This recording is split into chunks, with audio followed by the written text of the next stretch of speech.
de faire de la prévention dans les milieux organisationnels. Donc, la tendance habituelle, c'est faire des activités, soit de conférences, donc avec un expert sur la santé, sur les notions de qu'est-ce que c'est que l'épuisement, le stress, l'anxiété, quelles sont les solutions individuelles qu'on peut apporter dans ces situations-là, parce que culturellement, on attribue beaucoup la notion de santé psychologique à la dimension personnelle. Et donc, on va essayer d'informer les gens sur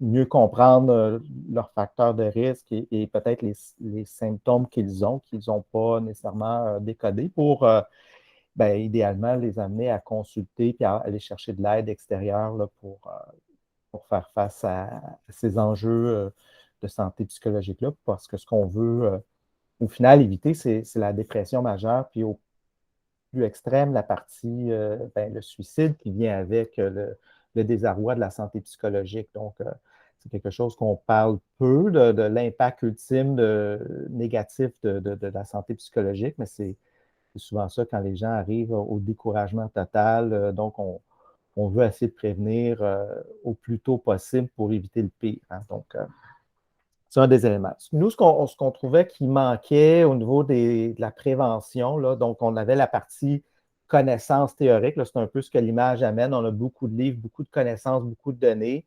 On rend l'information disponible. Euh, on est quand même dans un contexte d'infobésité, là, donc on reçoit beaucoup, beaucoup d'informations et les gens peuvent repartir un peu passifs là, sur l'information et peut-être pas la mettre en application par la suite. Donc, c'est un des facteurs. L'autre élément qu'on voit beaucoup, c'est tout ce qui touche la prévention puis les activités reliées à la gestion du stress, qu'on va voir beaucoup d'ateliers pratiques sous forme de yoga ou autres activités qui vont permettre de gérer le stress, mais n'abordent pas nécessairement les impacts qui sont les causes au travail de ces facteurs de stress-là.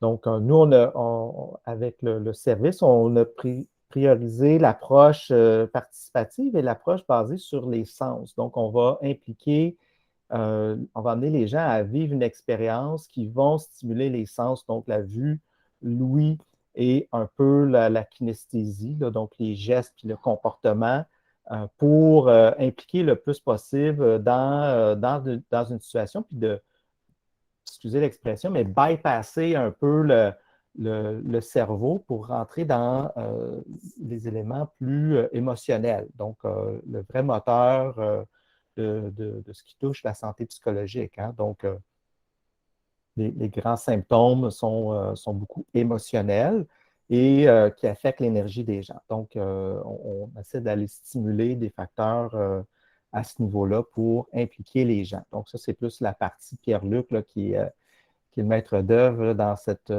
expérimentation-là.